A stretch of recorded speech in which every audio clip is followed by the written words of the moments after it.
Deficiência refere-se, assim, ao mecanismo de identidade contrastante, que não deve ser compreendido como um problema individual, mas como uma questão social. A expressão pessoa com deficiência sugere que a deficiência é propriedade dos indivíduos e não da sociedade. Diversamente, a expressão pessoa deficiente demonstra que esse indivíduo a possui como parte constitutiva de sua identidade social. Olá, queridos ouvintes. Estou aqui, eu sou o Felipe. Eu sou a Lara, é um prazer estar com vocês hoje. E este é o nosso querido podcast Quebra-Cabeça. Se quiser entrar em contato conosco, é quebracabeçapodcast@gmail.com ou pelo Instagram, @podcastquebracabeça. E hoje a gente vai estar conversando sobre um filme brasileiro que se chama Hoje Eu Quero Voltar Sozinho.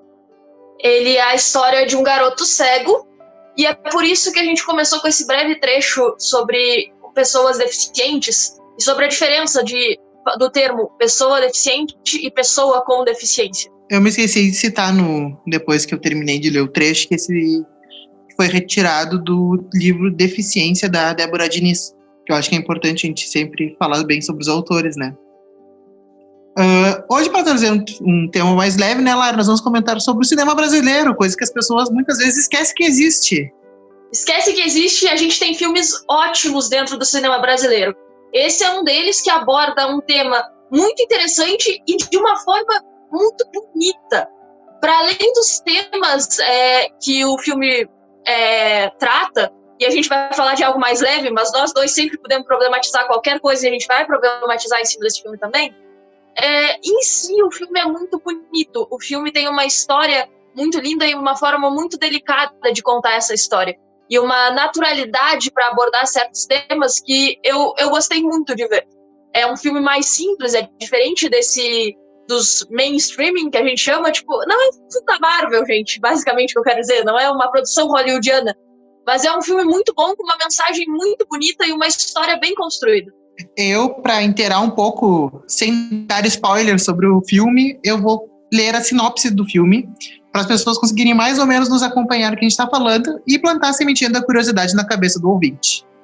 Mas vamos deixar uma coisa clara, esse filme saiu já há um bom tempo e como nós vamos discutir algumas tramas do filme e alguns pontos interessantes do filme, vão haver spoilers. Talvez a gente não conte a história inteira do filme, mas é impossível falar sobre o filme e debater sobre coisas que ele trata sem trazer alguns spoilers, então fica avisado. Mas vão assistir o filme e vão dar audiência para esse filme que é muito bonito. E para quem quiser saber, ele está disponível na Netflix.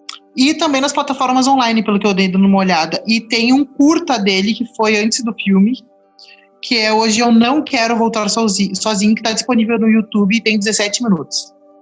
Leonardo, um adolescente cego, tenta lidar com a mãe, super protetora, ao mesmo tempo que busca sua independência. Quando Gabriel chega ao seu colégio, novos sentimentos começam a surgir em Leonardo, fazendo que ele descubra mais sobre si mesmo e sua sexualidade. Essa é a sinopse do filme. E eu gostaria de abordar um tema que já está na própria sinopse, que é a superproteção de pais. A gente sabe que pessoas deficientes têm todo o ponto negativo da sociedade, né? De não serem consideradas normais, como a gente já tinha trabalhado no outro podcast. E os pais superprotetores é que eles querem fazer de tudo para incluir seus filhos da melhor maneira na sociedade, mas não tem uma boa expectativa para isso. Ao mesmo tempo, esses pais, eles querem o melhor para os seus filhos, mas eles duvidam da capacidade dos seus filhos para algumas coisas. Eles querem proteger os filhos, e aí, nesse caso, os pais querem proteger o protagonista por ele ser cego. Eles se preocupam se ele sai na rua e não avisa, se ele não atende o telefone. Ao mesmo tempo, o garoto é um adolescente. E é normal, adolescente fazer besteira. E o adolescente ele quer ter certa individualidade, certa independência e poder fazer as coisas por ele mesmo. E uma deficiência traz certas limitações, mas não te impede de ter uma vida e de aprender a ter uma vida e fazer as coisas sozinho.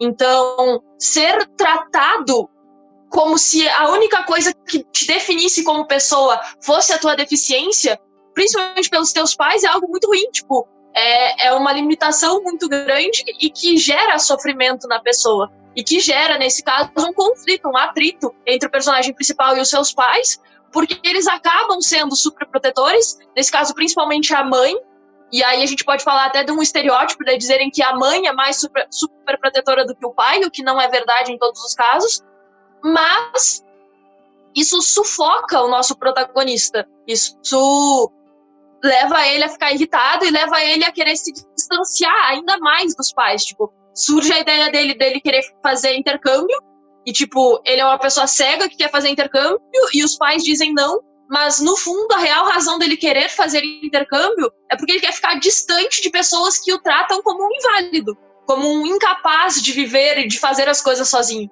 Eu acho também, mudando um pouco assim, as pessoas também não sabem lidar com deficientes. Isso é uma coisa muito comum, porque ele é um indivíduo como qualquer outro, gente, que tem vontades, tem desejos, tem objetivos de vida, e muitas vezes não é tratado assim. Até mesmo no filme retrata bem a relação dentro da sala de aula com os colegas. Ele escrevia numa máquina de datilografia, ótimo, de escrita em braille, e os colegas ficavam tirando sarro ou incomodados com o barulho, até porque não estão acostumados com esse tipo de escrita. E a melhor amiga dele, a Gi, tenta interagir, tenta sempre defender ele como se fosse uma mãe, praticamente. São relações afetivas muito intensas, assim, que são demonstradas, assim, principalmente entre ele e a Gi, que são os dois melhores amigos. E é um filme muito bonito, assim, porque é uma amizade muito bonita, é uma amizade verdadeira de muitos anos, assim, que por mais que tenha entrado com o Gabriel, que ele tenha sido, digamos, um quebra dupla, eles continuaram muito amigos, passando por cima de todas as dificuldades, assim. Então é um filme que mostra que todo mundo tem direito de ser quem realmente quiser ser. Uma coisa que me chamou a atenção nessa dinâmica do trio é que a Gi fica chateada quando os dois vão no cinema, por exemplo. Mas por quê? Porque o Gabriel sugeriu ir no cinema, porque o Gabriel simplesmente esquece que ele é cego. Ele trata muitas vezes ele como uma pessoa normal, entre aspas aqui, e esquece que ele tem uma deficiência. E aí ele se sente à vontade para fazer essas coisas diferentes. Então eles vão no cinema e a Gi fica com ciúmes. Por quê? Porque com a Gi ele nunca foi no cinema. Mas por que ele nunca foi pro cinema com a Gi? A Gi é a melhor amiga dele, tenta defender ele muito, mas ao mesmo tempo ela já foi entrando nesse padrão de querer super proteger ele, de achar que certas coisas não são para ele devido à sua deficiência, e de limitá-lo em alguns aspectos. Enquanto o Gabriel acha que não, que ele pode fazer essas coisas, que ele pode tentar, e se não der certo, beleza, não deu certo, mas ele acaba esquecendo da deficiência e agindo como se, tipo, a deficiência não fosse a única parte que importa na pessoa. Então é bem interessante essa dinâmica. É importante a gente frisar que a deficiência ela não é o único adjetivo da pessoa. Que a pessoa, por exemplo, quando a gente fala termo portador, pessoa com deficiência significa que essa pessoa porta alguma coisa. Portador de deficiência, por exemplo, também é outro termo muito utilizado. Como se a pessoa portasse alguma coisa, como se ela levantasse um telefone. Felipe está portando um celular, por exemplo. Aí é como se ela pudesse se livrar no modo de dizer, mas se ela pudesse se desvincular disso, entendeu? O termo portador nunca permitiria. Por isso que o termo deficientes hoje em dia é muito mais utilizado e é amplamente muito mais aceito. Porque é um termo que corresponde corretamente a essa pessoa, que identifica a deficiência como parte constitutiva, mas não como todo. E ainda assim, justamente por isso, por fazer parte da pessoa, mas não ser o todo da pessoa, tu não pode resumir um deficiente à sua deficiência. Isso se aplica, na verdade, para qualquer minoria que sofra uma opressão. Assim como o deficiente ele não é só a sua deficiência, um LGBT não é só a sua sexualidade ou identidade de gênero, uma mulher não é só mulher, um negro não é só a cor da sua pele, e por aí vai. Então, tipo, tu não pode resumir uma pessoa a sua pauta de opressão, a opressão que ela sofre. Então tu não pode resumir um deficiente à sua deficiência. sim, isso impõe algumas limitações na vida dele e faz com que certas dinâmicas tenham que ser diferentes para com ele, mas é porque a gente não está acostumado. Na verdade, a nossa sociedade, ela invisibiliza essas pessoas. Porque a nossa sociedade, as nossas cidades são construídas de uma forma capacitiva, a cidade é construída para pessoas que não têm deficiência e que não precisam de algum auxílio diferencial. E aí, não tem como essas pessoas estarem nas ruas, porque as ruas não foram feitas para elas. E aí, essas pessoas não estão nas escolas, porque nem todas as escolas são feitas para elas, nem todas as universidades são feitas para elas, nem todos os trabalhos aceitam elas. E aí, tu vai invisibilizando, e parece que essas pessoas não existem, mas na verdade elas existem. Só que a gente não tem uma sociedade preparada para receber elas. E aí, a gente invisibiliza e deixa elas no canto. Não só invisibiliza, como também... como é que eu posso dizer isso? Esquece. Como se essas pessoas realmente elas não existissem. Assim, isso é muito comum. A gente vai atravessar a rua. Se tu é surdo, por exemplo, tu não consegue ouvir, o carro não tá vindo, mas se não tem um semáforo, tu também não vai ver, entendeu? São coisas muito difíceis, assim, de lidar no dia a dia. São dificuldades, mas assim como eu sempre digo, todo mundo tem uma dificuldade. Pode não ser psicológica, pode não ser física, mas pode ser financeira, pode ser uma dificuldade intelectual. Eu, por exemplo, sou péssimo em matemática e sempre fui. Né, Lara? Eu bem sei disso. Mas eu sempre fui muito bom em matemática. E a pessoa acaba se formando em direito. Lógica nenhuma, mas é isso. Né? Mas tudo bem. A gente sempre acha que a gente é muito individual, sendo que nós somos pessoas extremamente... Toda a nossa sociedade é extremamente coletiva. Mas nós acabamos pensando individualmente em algumas questões. E essas questões de cidade, planejamento arquitetônico, urbanístico, é sempre muito individualizado do pensamento de uma pessoa só. Então acaba meio que sendo... Se a pessoa não tem contato com deficiente ou qualquer outra pessoa que não seja do meio dela, acaba não prestando atenção em algumas coisas. Um ponto interessante é que a pauta da deficiência ela entra como mais uma das chamadas pautas identitárias. E hoje a gente tem um problema de que as pautas identitárias são tratadas como menos importantes do que a pauta de classe. Na minha opinião, elas não são menos importantes nem mais importantes. Elas têm que ser pautas conjuntas. As pautas identitárias e as pautas de classe, elas têm que andar juntos. Por quê? Porque se a classe trabalhadora é a maior classe que existe, então dentro da classe trabalhadora tu tem todas as minorias oprimidas. E aí tu tem que lembrar que mais de 50% da sociedade é mulher, mais de 50% da sociedade brasileira é negra, 10 a 15% da sociedade é LGBT, e aí de deficientes eu não tenho uma porcentagem exata, mas eles também são uma porcentagem expressiva, o que significa que eles fazem parte de uma classe trabalhadora. Então, eu acho que todas essas pautas têm que andar juntas, mas, infelizmente, não é assim que a maioria das pessoas vem, não é assim que os homens brancos héteros da esquerda vêm, e aí eu vou deixar bem frisado esse ponto aqui. E aí a gente tem as pautas identitárias sendo diminuídas, sendo deixadas para serem tratadas depois. O problema é que esse depois, se é anos depois, isso pode ser anos de uma vida não vivida por essas pessoas. Por quê? Porque tem uma cidade que não é feita para elas viverem, que não é feita para elas se locomoverem, para elas poderem usufruir da cidade como qualquer outra pessoa. Isso é bem retratado no filme em algumas partes, assim, são partes que realmente chamam a atenção para esse fato de uma forma muito sutil. Mas, por exemplo, o Gabriel não sabe guiar Esqueci o nome do autor, ai meu Deus. Leonardo. O Gabriel não sabe guiar o Léo pela cidade, por exemplo. Então tem uma série de dificuldades que ele não se dá de conta. Por exemplo, de subir um degrau, de ver uma raiz de árvore, ele acaba tropeçando. Dentro da própria escola tem muitas escadas, ele tem que estar sempre com a bengala dele para ver onde é que tem escada para ele subir. São algumas coisas que não chamam a atenção no filme, mas tu para prestar atenção, são muito bem colocadas, assim. Uma coisa que me chamou muita atenção é a abertura da casa, que tem uma chave, tem uma fechadura, e ele tem que abrir toda vez a fechadura. E ele demora um tempo ali, no filme é bem retratado, ele demora um tempo para abrir a fechadura da casa. E é todas as vezes que ele vai entrar em casa. Então, são coisas que ficam frisadas, assim. E até o bullying dos colegas com ele por conta da arquitetura, né? que os colegas dele, onde tem tipo um pátio na escola e ele tá indo sozinho, os colegas dele começam a fazer bullying com ele por conta da cegueira. Então começam a fazer gestos, coisas onde ele não pode ver e nem sentir. Ele acaba caindo e, tipo, tu tem toda uma situação aí em que vão dizer só que os adolescentes estão sendo idiotas como todo adolescente é. E quem for adolescente estiver nos escutando, desculpa, a gente já foi adolescente, a gente sabe que nessa fase a gente é babuínos, idiotas, egocêntricos. Com certeza. A ciência comprova isso, tem estudos que mostram isso, então eu vou ficar do lado do argumento científico aqui. Em todo caso... hormônio.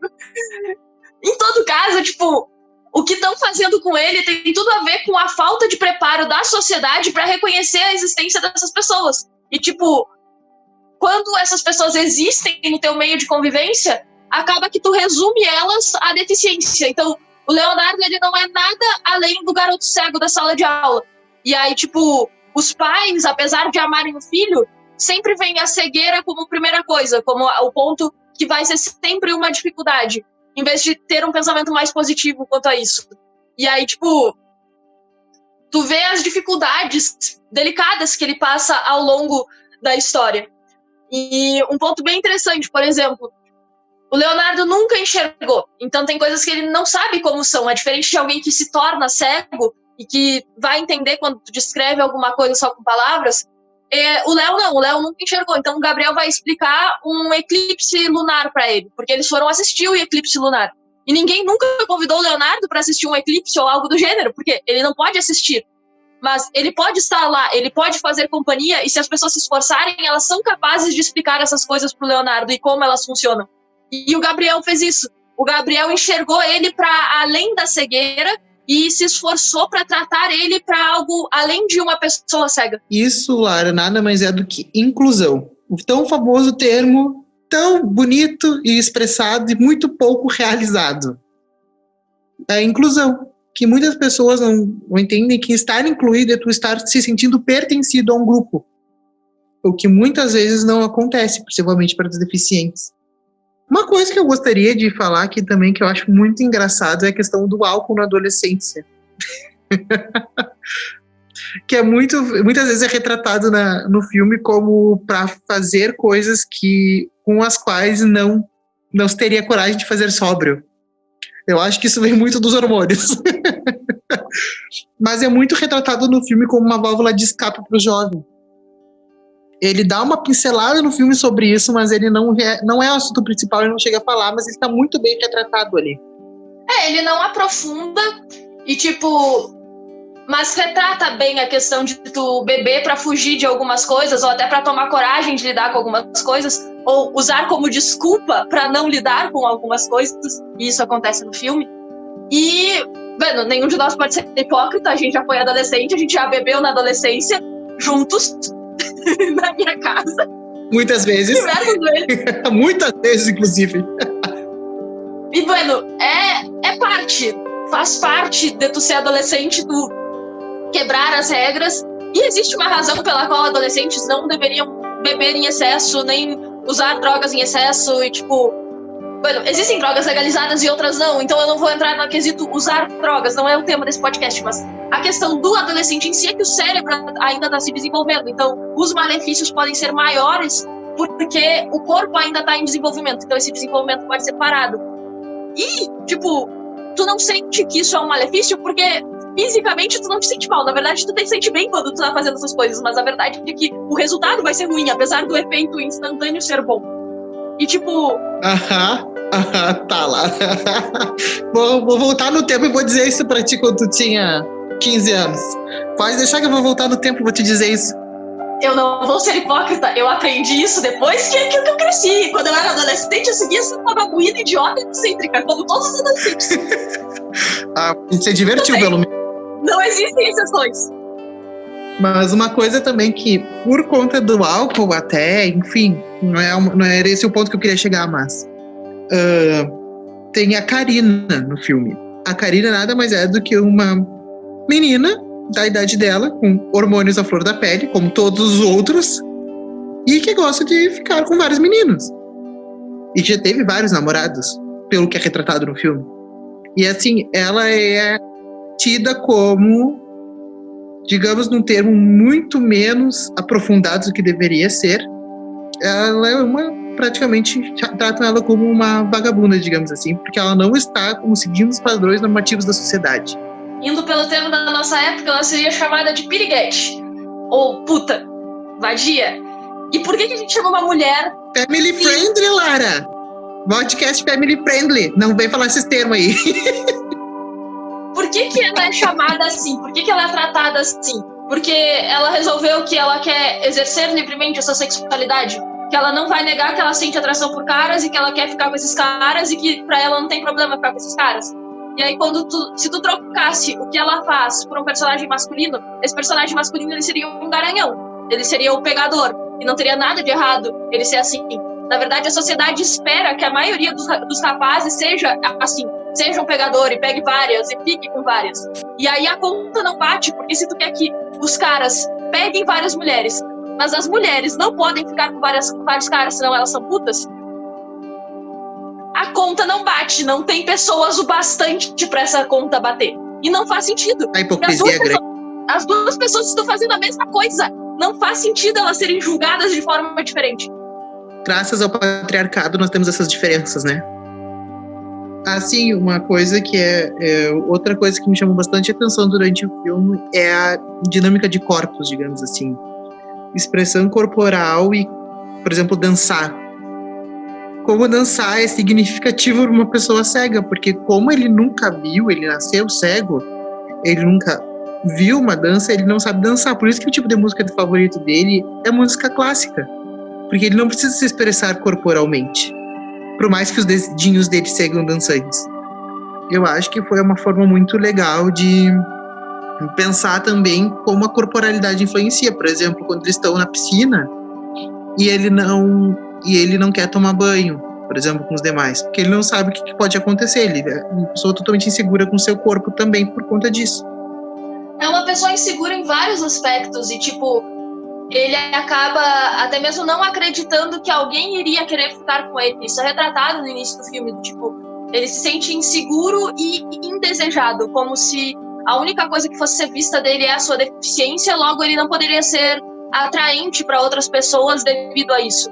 Não, e outra coisa que eu acho que também ficou muito bem retratada no filme é como as amizades na parte de adolescência são importantes, porque querendo ou não, tu acaba se completando. Tu encontra dentro do teu próprio grupo pessoas que estão passando pela mesma coisa que tu, ou talvez não, mas que tu, por um acaso, você se deu super bem, assim.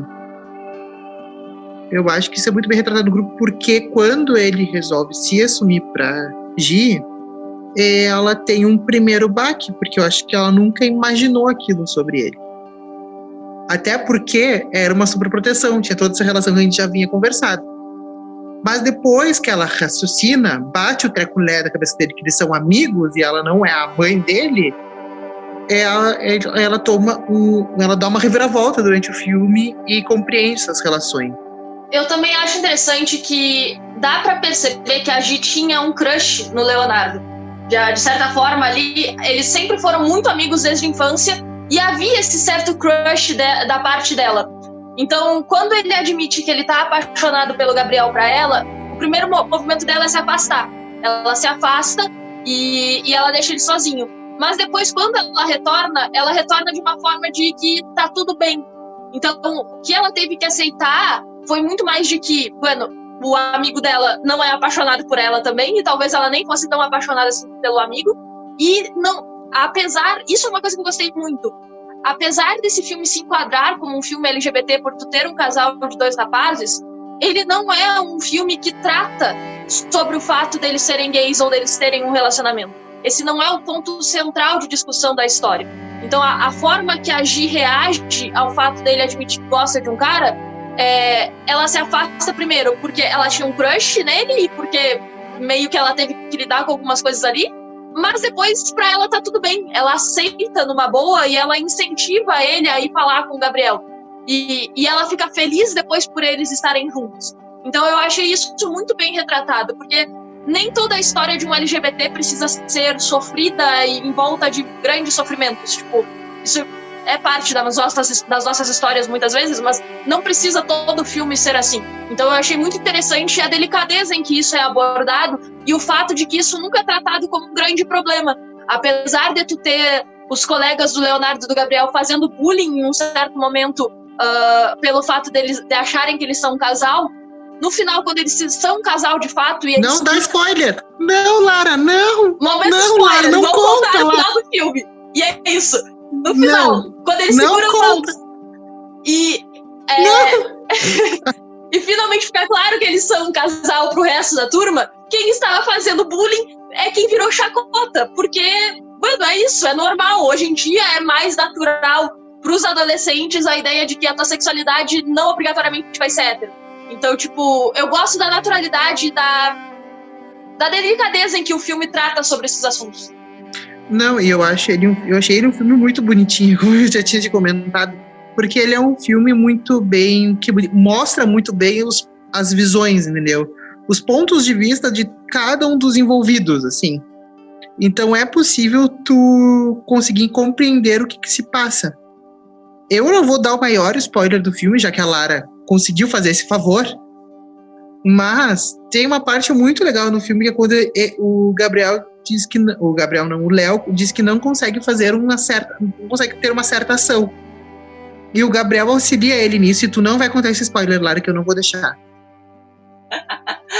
Então, eu sou a pessoa que tá sempre contando os spoilers, então isso vai ser um problema se a gente for falar sobre outros filmes. Provavelmente a gente nunca vai falar de lançamentos daqui, porque eu não sei conter as minhas falas. Isso é um ponto a ser discutido, tá? Mas isso fica no pessoal. Mas eu acho que, assim, é um filme que ele retrata muito bem o que é ser adolescente e o que é ser LGBTQIA+, nessa nova sociedade, digamos assim. Porque a sociedade, ela é vivida de ciclos, dependendo do ponto de visão, a cada 10 ou 20 anos, nós temos uma mudança de ciclo, e cada vez esses ciclos estão ficando menores e mais rápidos. Então, essa mudança está acontecendo de uma forma muito rápida. Então, ser LGBT, sei lá, nos anos, digamos, 2015, que seja o lançamento do filme, que eu não vou me lembrar agora direito, mas já é um outro ciclo, entendeu? Ele não vai ter os mesmos percalços e problemas, provavelmente sim, mas muitos deles já vão ser superados devido ao ciclo passado. Então, o ciclo passado já vai ter mais, digamos assim, uma mente aberta para lidar com essas questões. Nesse caso, no filme, tipo, não retrata a questão dos pais, então talvez possa se supor que os pais ainda seriam um problema, algum percalço nessa questão do Léo ser gay, mas os colegas não são um problema. Tipo, foi bullying até o momento em que passou a ser verdade aquele relacionamento. Quando aquele relacionamento foi verdade, ele deixou de ser bullying, porque para os colegas que estão na mesma faixa etária, isso já passa a ser algo que é tratado com maior naturalidade. E até uma cena que ficou assim bem explícito, que a pessoa entendeu, foi uma cena da avó dele. Que ele pergunta como é que foi a paixão, como é que funciona esse sentimento. Não foi a primeira vez que ela viu o avô dele, e ela comenta. E nessa mesma cena chega o Gabriel. E, tipo, a avó acaba entendendo o que estava acontecendo ali, entendeu? E ela não fica chateada ou expressa alguma reação, muito pelo contrário, ela fica feliz de ver que o neto está bem. Particularmente, eu acho esse um filme bem representativo, porque, para além de uma questão LGBT, ele representa um LGBT deficiente. E isso é importante, porque às vezes dentro da comunidade LGBT, ela parece que não é LGBT, ela é GGG, e tudo que tu fala é sobre o gay branco de classe média. Cis também, vale ressaltar. E que não é deficiente. Então é muito interessante tu mostrar que existe dentro dos LGBTs pessoas que, eu vou dizer pessoas com deficiência, porque eu sou do juridiquês e no juridiquês é ainda assim que se fala, mas então, uma pessoa deficiente também pode ser LGBT. Então, tipo, diferentes tipos de opressões e de questões vão fazer parte da tua identidade e elas se intercalam. Então eu acho esse um filme extremamente representativo e, ao mesmo tempo, ele não é um filme cheio de tensões, ele não é um filme pesado. Na verdade, ele é extremamente leve de ver. E é isso que eu gostei tanto na história, que ele é muito delicado para se assistir e muito gostoso de se assistir. Tu não termina ele se sentindo mal, por exemplo. Não, e ele é um filme, como é que eu posso te dizer? Ele é um filme bom de tu assistir, te dá vontade de tu assistir, dá vontade de assistir ele de novo, porque ele te passa uma sensação boa, assim, sabe? De que as coisas vão se resolver, que tudo tem um jeito, digamos assim, mas não era isso que eu queria falar e eu acabei me esquecendo.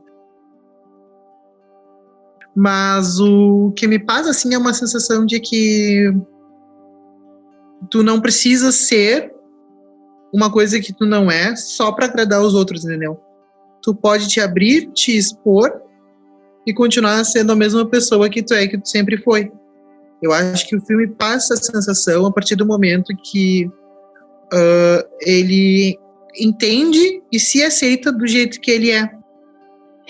Em resumo, eu gostei muito do filme, eu gostei muito de todas as esferas de representatividade do filme, apesar do elenco ser majoritariamente branco, mas tudo bem, aí a gente lembra que o filme foi feito em 2015 e que isso é uma pauta que ainda é debate até hoje em dia, né? Então, a gente aceita. Não é perfeito, nenhum filme é, mas esse filme foi muito bom.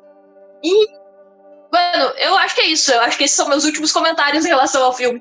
Não, eu não tenho mais o que comentar, apenas dizer, vão lá assistir e aplaudir essa produção brasileira que é impecável, assim como tantos outros filmes que a gente tem que são muito bem produzidos. E que tem uma delicadeza, uma sutileza para falar de temas sérios e assuntos importantes que têm que ser conversados e debatidos e que são muitas vezes esquecidos no churrasco. Bueno, eu acho que é isso. Foi um prazer ter vocês conosco hoje. Foi muito legal debater esse assunto e a gente vê vocês no nosso próximo podcast daqui a uma semana, talvez um pouco mais. Um beijo. Beijinhos. Beijo.